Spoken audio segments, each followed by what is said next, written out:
إياك نعبد وإياك نستعين اهدنا الصراط المستقيم صراط الذين أنعمت عليهم غير المغضوب عليهم ولا الضالين.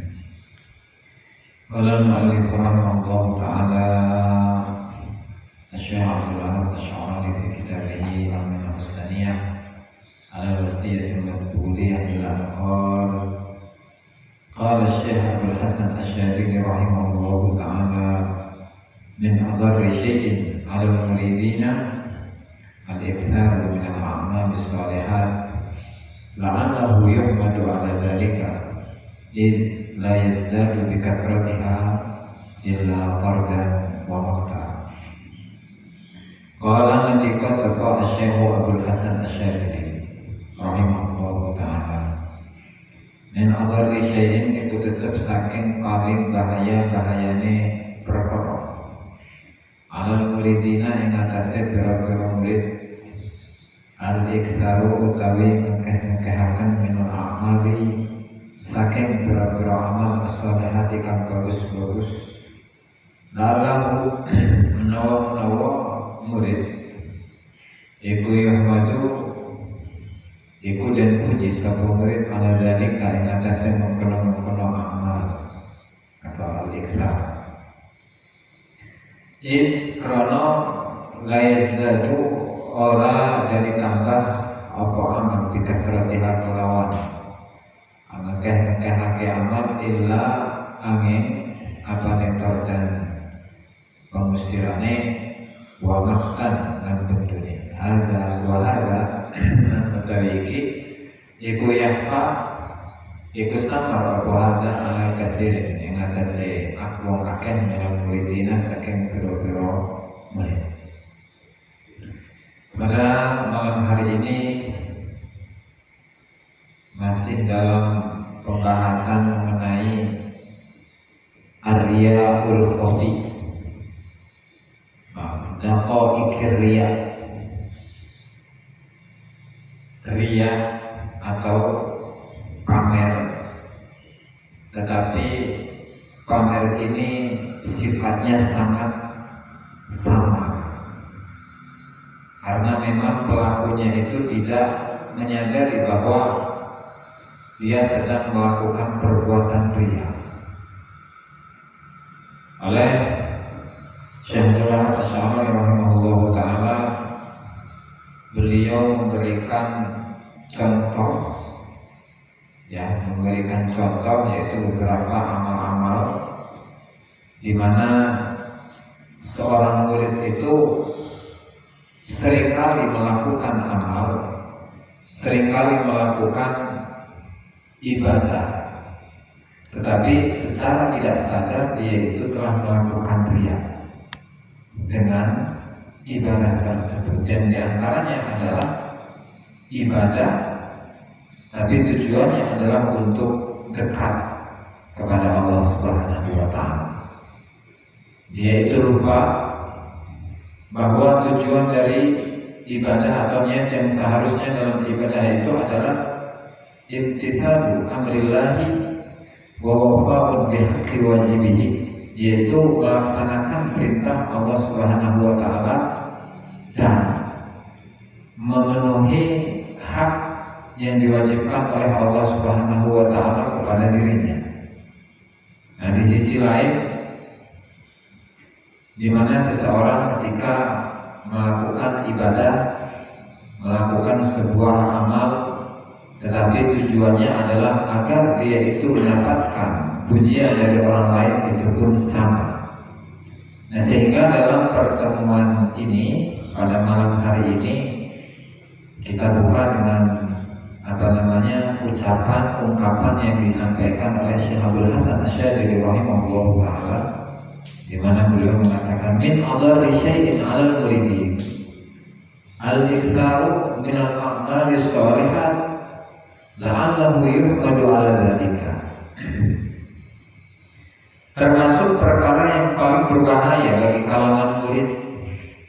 Murid ini adalah seseorang yang dia memiliki iradah, memiliki keinginan yang sangat besar untuk menuju Allah Subhanahu wa taala untuk bisa cinta kepada Allah Subhanahu wa taala. Nah, seorang murid ini sedang berproses. Ya, karena setiap manusia di dalam dirinya itu ada hati. Dan hati ini tidak selalu dalam keadaan yang baik. Dan banyaknya hati itu dipenuhi dengan penyakit, dipenuhi dengan hawa nafsu. Nah, sehingga murid yang ingin menuju Allah Subhanahu wa taala itu diberikan kurikulum, diberikan peraturan oleh gurunya agar penyakit-penyakit yang ada di dalam hatinya, agar hawa nafsu yang menyelimuti hatinya itu bisa dihindari. Itu boleh.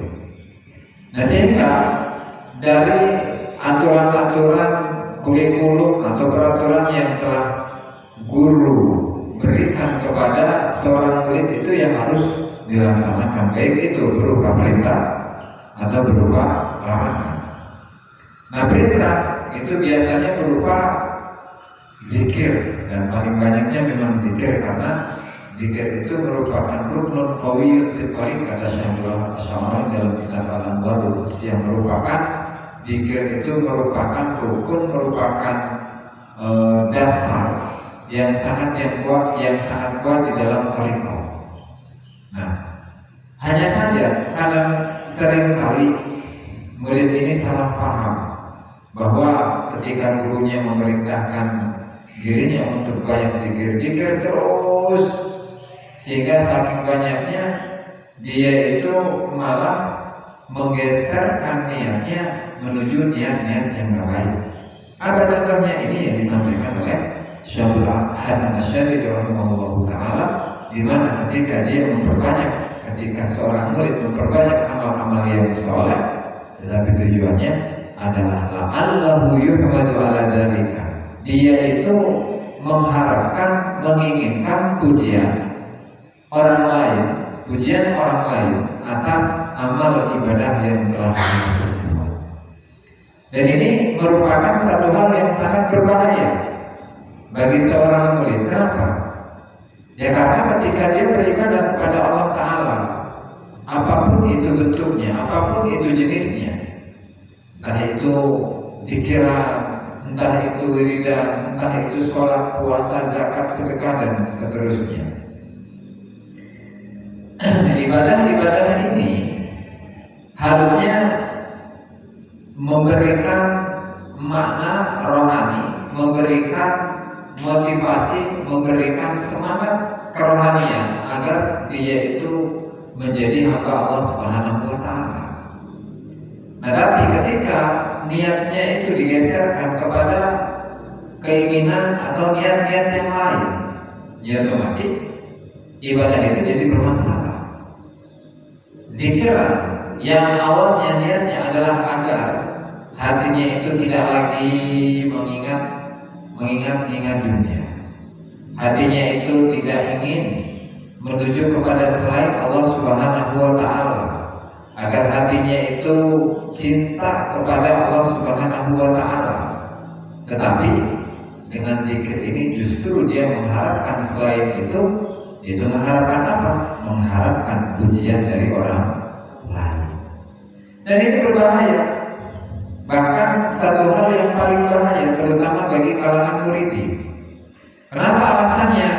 Ya, karena di sini kata Syaikhul Hasan Asy'ari, "Idla yazdadu bi kathratiha illa fardan wa maqtas." Selagi dia itu memiliki niat atau menggeserkan niat selain kepada Allah Subhanahu wa taala, semakin banyak ibadah-ibadah yang dia laksanakan, maka semakin banyak pula tardan, pengusiran Allah Subhanahu wa taala kepada dirinya, dan dua makta, dan semakin banyak juga dosa yang Allah berikan kepada dirinya.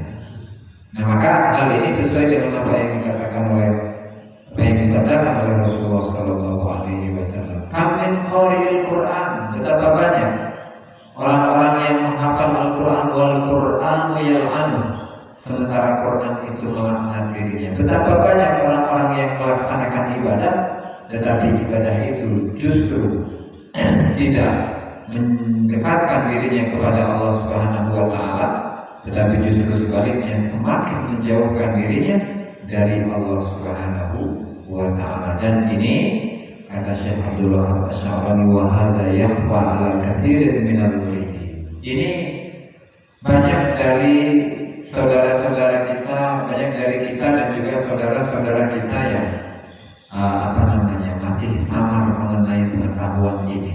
Nah, sehingga dari sini kita mulai meluruskan niat, di mana ketika kita melaksanakan ibadah apapun, ibadah baik yang sifatnya al-ibadatul mahdoh, ibadah yang murni, yang hanya untuk Allah Subhanahu wa Ta'ala, atau ibadah ghairul mahdoh, ibadah yang kaitannya itu dengan selain Allah Subhanahu wa Ta'ala, juga lantaran orang yang misalnya sedekah atau orang yang zakat, itu kan juga berkaitan dengan selain Allah Subhanahu wa Ta'ala.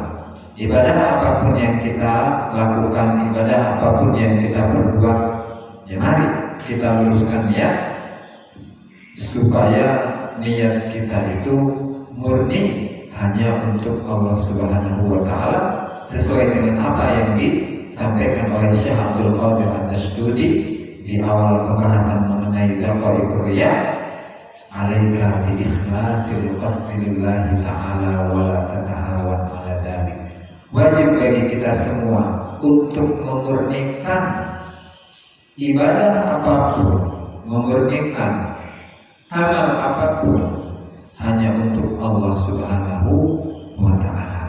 Dan inilah yang disampaikan oleh Syekh Abdullah As-Sya'rani, yaitu di mana riya yang samar itu juga berlaku bagi seseorang yang banyak melaksanakan ibadah, tetapi dia itu niat yang dia miliki tidak lurus kepada Allah Subhanahu wa Ta'ala, tetapi masih menoleh ke kanan dan ke kiri, mengharapkan pujian, mengharapkan madad, mengharapkan sanad, mengharapkan alam dari orang lain, sehingga hal ini harus kita istighfari.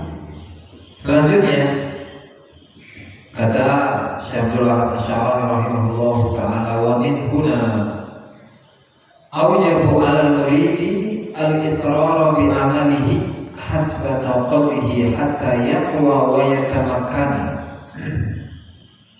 Wa min huna saking mengkene panggonan aujabu bodoh wajib bagi sapa ulama al-muridi ing atase murid al-israr ing sesubutan ing delik di amalihi kelawan amal ing murid hasba taqatihi kelawan nyesuaiaken kemampuan yang murid hatta yang kuat, sehingga kuat sapa murid wa yatamakan dalam tegese kuat sapa murid. Nah, sehingga karena ketika di dalam izharul amal, memperlihatkan amal-amal ibadah atau mendohirkan amal-amal ibadah kepada orang lain, itu banyak penyakitnya, banyak godaannya.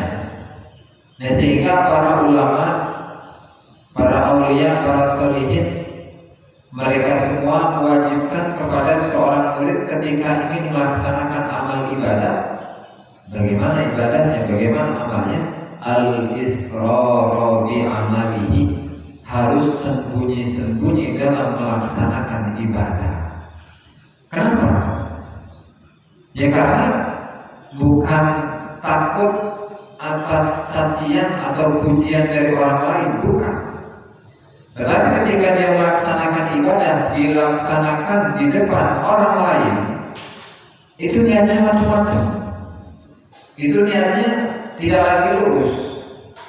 Itu niatnya bisa jadi berubah kepada selain Allah. Nah, untuk menghindari hal ini, maka para ulama memberikan solusi bagi para muridin, di mana ketika mereka sedang melaksanakan ibadah, Mereka itu apa? Mereka itu tidak mau memperlihatkan ibadah ini kepada orang lain. Kenapa? Ya khawatir tadi seperti yang disampaikan. Mereka khawatir. Mereka khawatir ketika ibadah ini dilaksanakan di hadapan orang lain, maka berubah niatnya. Kalau berubah niatnya, ya maka ibadahnya bermasalah lagi.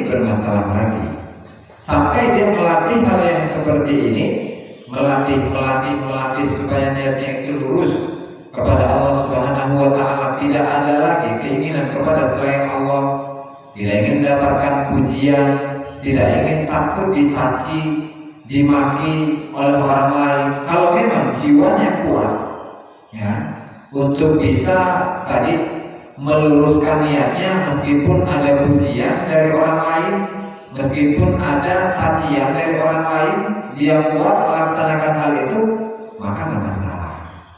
Itu berarti bagi kalangan murid pada khususnya, menurut Syekh Abdullah Asy'arani, sebaiknya bagi kalangan pemula ketika melaksanakan amal-amal ibadah yang sunnah, terutama baik itu sedekah, baik itu sholat duha, sholat tahajud, sholat witir dan seterusnya, ataupun puasa Senin Kamis, puasa Ayyamul Bir, puasa Ayyam Sud, puasa Daud atau puasa Dawam sekalipun, itu kalau bisa disembunyikan. Kenapa? Ya karena ketika tidak disembunyikan, biasanya namanya juga pemula, itu ada aja penyakitnya, ya kan?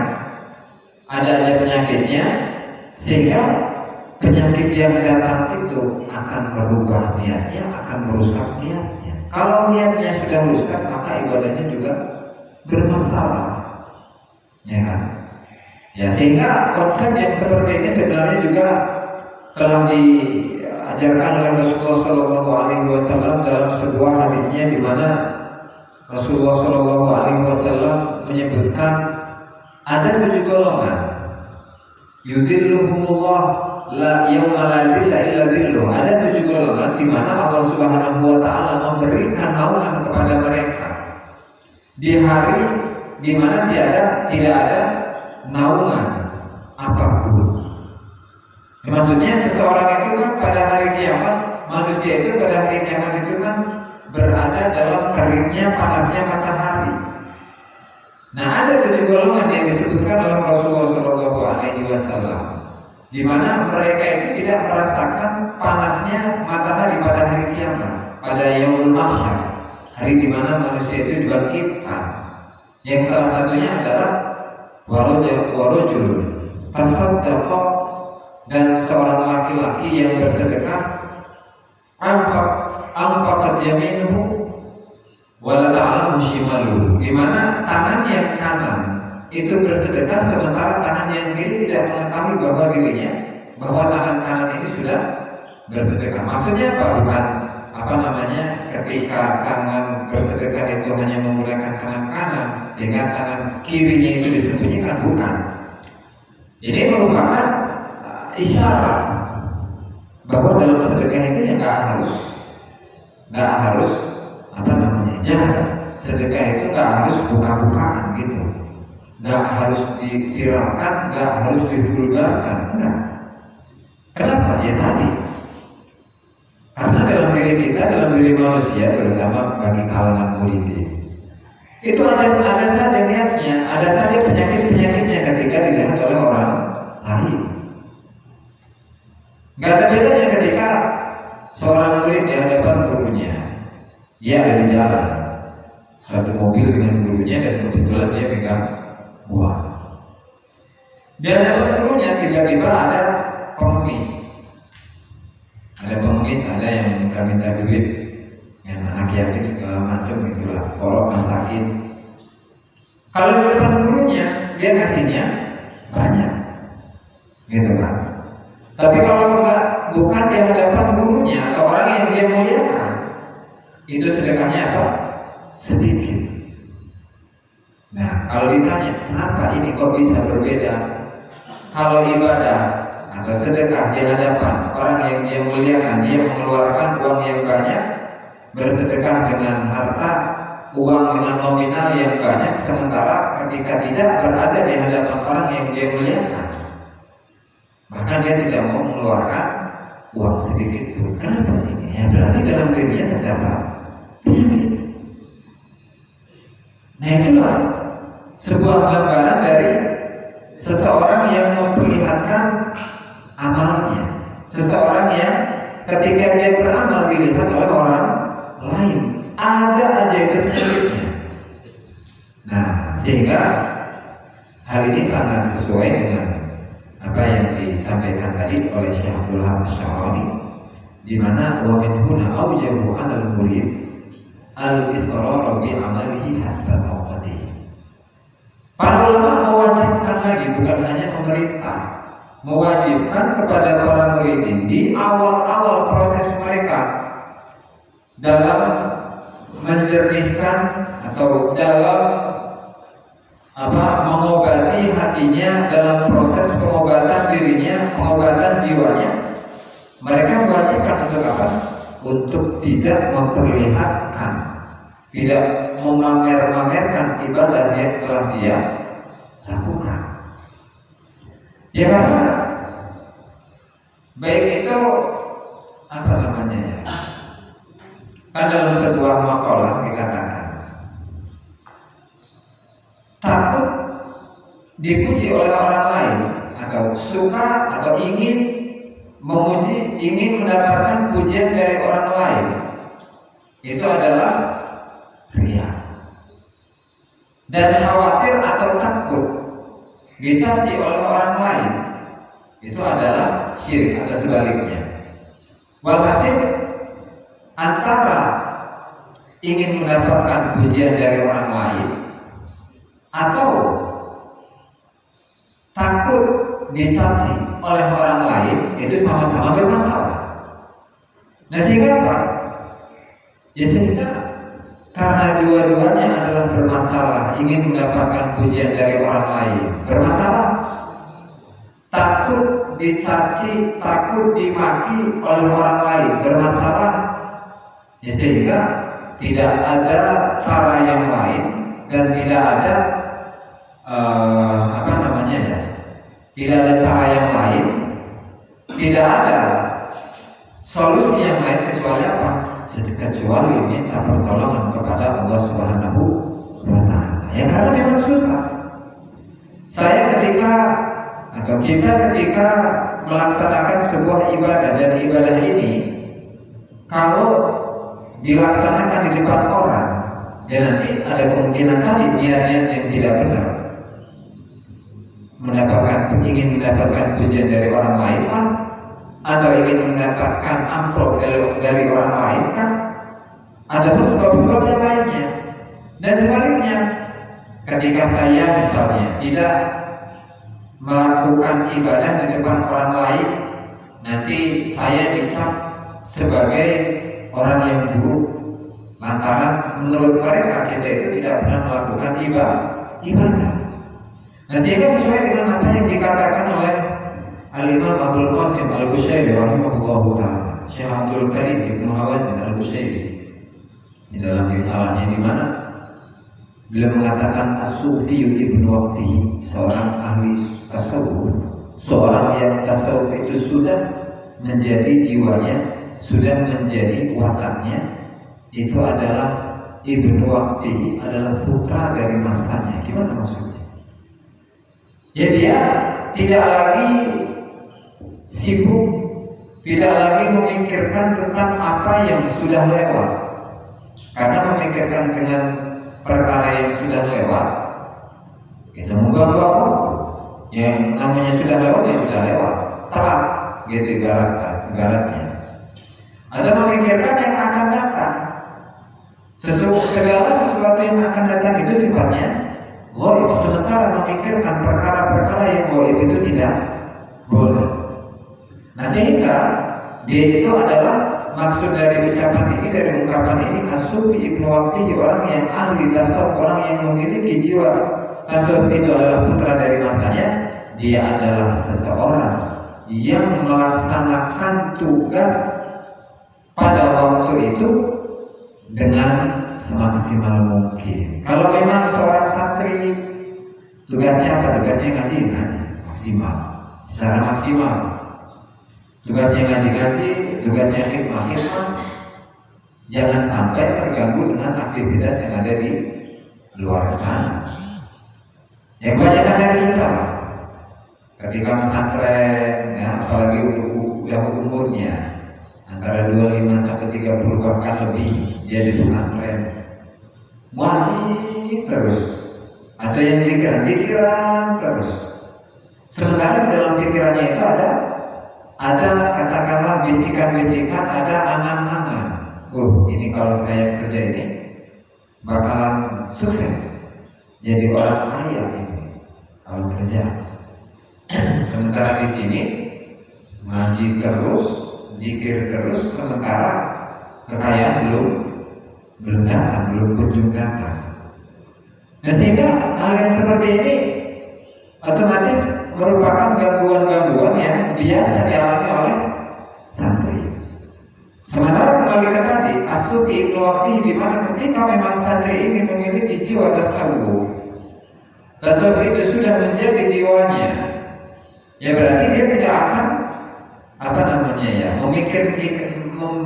memikirkan lagi mengenai apa yang sudah terjadi, ya kan? Yang ujungnya itu nanti akan menjadi sebuah penyesalan dan berujung kepada keputusasaan, atau sebaliknya dengan memikirkan masa yang akan datang, sementara masa yang akan datang itu belum jelas karena sifatnya itu ghaib.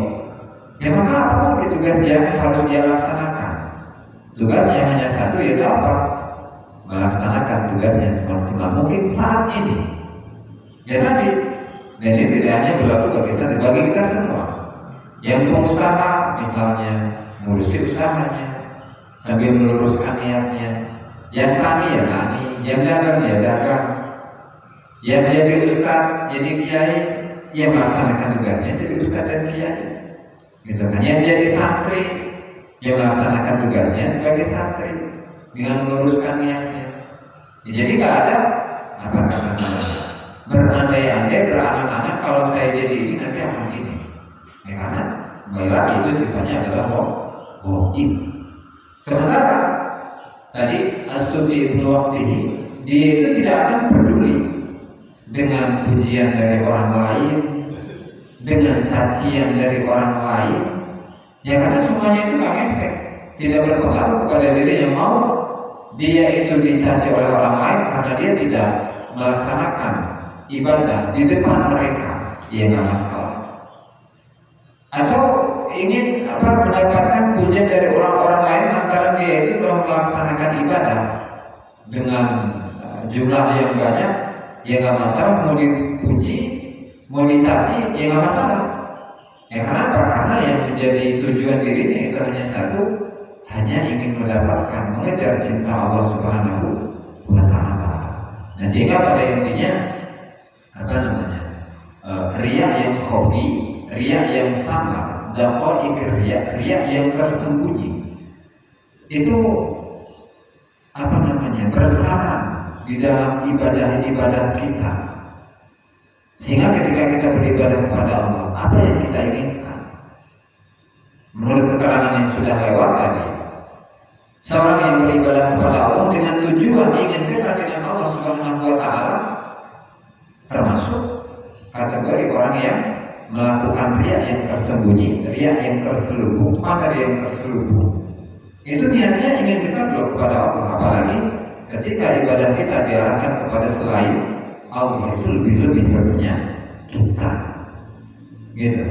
Nah, sehingga kembali pada dasar utama yang awal yang disebutkan sebelumnya, wa'dar min daqaiq riya, tadi alaika bi ikhlasil qasdi lillahi ta'ala wa la tatahawan fi dzalik.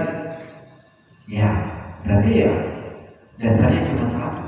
Kita berusaha untuk memurnikan ibadah kita hanya untuk Allah. Ketika kita melaksanakan ibadah, tujuannya adalah melaksanakan perintah Allah dan memenuhi kewajiban yang Allah bebankan kepada diri kita tanpa ada embel-embel. Saya ingin kaya, saya ingin jadi orang yang terkenal, saya ingin jadi pengusaha sukses, saya ingin jadi ini dan itu. Terlepas dari itu semua, ya karena ini ibadah. Ketika berbicara ibadah, berarti kita ini menjadi seorang hamba. Masa hamba itu hamba antara hamba dan tuan. Ya, al-abd was-sayyid. Kalau dalam kitab fikih itu ada al-abd was-sayyid. Abd itu hamba sahaya. Sementara sayyid itu tuannya atau pemiliknya. Yang namanya hamba itu ya tidak memiliki kekayaan. Tidak memiliki kekayaan, dia tidak bisa membeli, tidak bisa menjual, tidak bisa meminjamkan, tidak bisa meminjam dan seterusnya. Walhasil statusnya adalah hamba. Kita sebagai manusia ketika beribadah kepada Allah Subhanahu wa Ta'ala, ya tidak boleh sama kayak tadi, tidak boleh memiliki mentang-mentang kita itu sudah melakukan ibadah yang banyak. Ya Allah, saya ini sudah banyak ibadahnya, saya sudah banyak sedekah, banyak sholat, banyak zikir, banyak puasa. Masa sih dengan ibadah yang ini, ibadah yang sebanyak ini, aku tidak engkau jadikan sebagai orang yang dekat denganmu? Ya mungkin Allah Ta'ala menjawab, hei kamu itu siapa? Kamu itu kan hamba. Terus kedua, emang ibadah-ibadah yang telah kamu lakukan itu kosong, memiliki kualitas yang sempurna? Itu jauh dari kata sempurna. Anggap saja ketika bertemu dengan seorang pejabat menggunakan pakaian yang rapi, menggunakan pakaian yang bersih, menggunakan minyak wangi dan seterusnya, tapi ketika engkau menghadapkan diri kepadaku hanya menggunakan kaos, hanya menggunakan sarung, hanya menggunakan peci yang acak-acakan, masa ibadah yang seperti ini mau diterima oleh Allah Ta'ala? Apalagi ingin mendapatkan ibadah di balik ibadah yang telah kita lakukan, itu jauh. Nah maka wajar seperti yang telah saya ulang-ulang itu, para ulama, para kekasih Allah Subhanahu wa Ta'ala, ketika mereka beribadah kepada Allah Subhanahu wa Ta'ala, selesai beribadah kepada Allah Subhanahu wa Ta'ala, sebelum mereka menangis bersedih, ya Allah, aku hanya bisa melakukan yang seperti ini, dan aku belum bisa untuk memenuhi perintah-perintahmu, memenuhi kewajiban-kewajiban yang Engkau bebankan kepada diriku, dan juga ibadah-ibadah yang telah aku laksanakan itu juga tidak memiliki kualitas yang baik, apalagi sempurna. Sehingga ya Allah, setelah aku melaksanakan ibadah-ibadah ini, aku minta ampunan kepadamu karena aku tidak bisa melakukannya dengan semaksimal mungkin. Nah, seperti itulah yang seharusnya kita tiru, yang seharusnya kita ikuti, di mana ketika setelah melaksanakan ibadah justru bukan kebanggaan yang didapat, justru bukan kepuasan yang didapat, tetapi justru sebaliknya ada rasa tadi penyesalan. Ya Allah, kenapa saya ini tidak bisa melakukan ibadah dengan kualitas yang sempurna?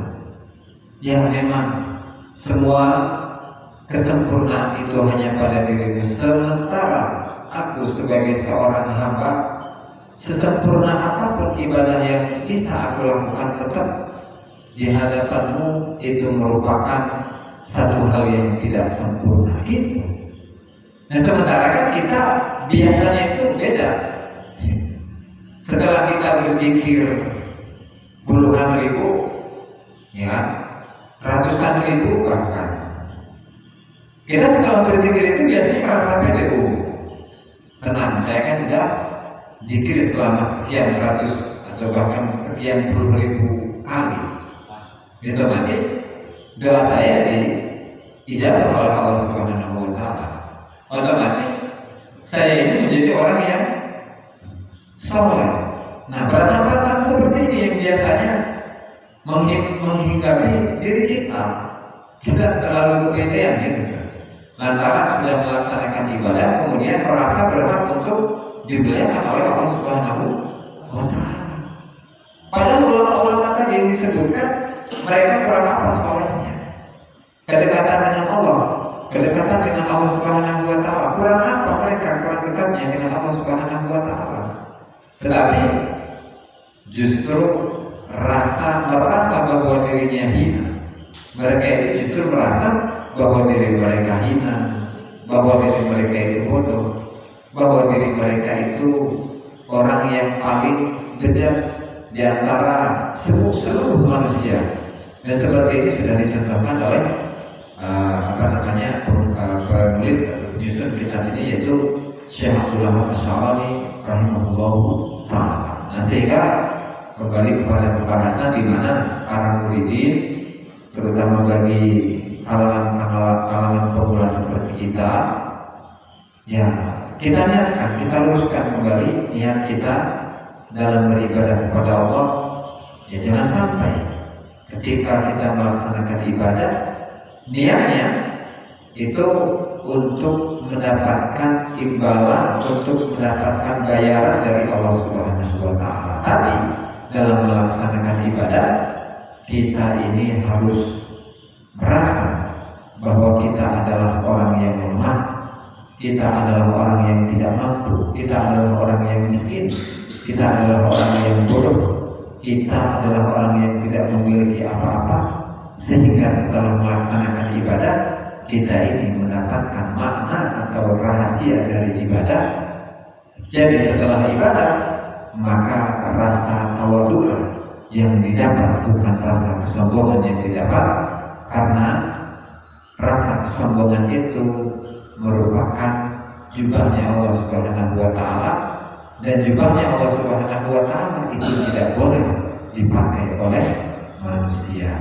Demikianlah para hadirin hadirat yang dimuliakan Allah Subhanahu wa Ta'ala, pengajian pada malam hari ini mudah-mudahan bermanfaat bagi kita semua, dan mudah-mudahan kita bisa mengamalkannya. Amin ya rabbal alamin. Kurang lebihnya saya mohon maaf. Wassalamualaikum warahmatullahi wabarakatuh.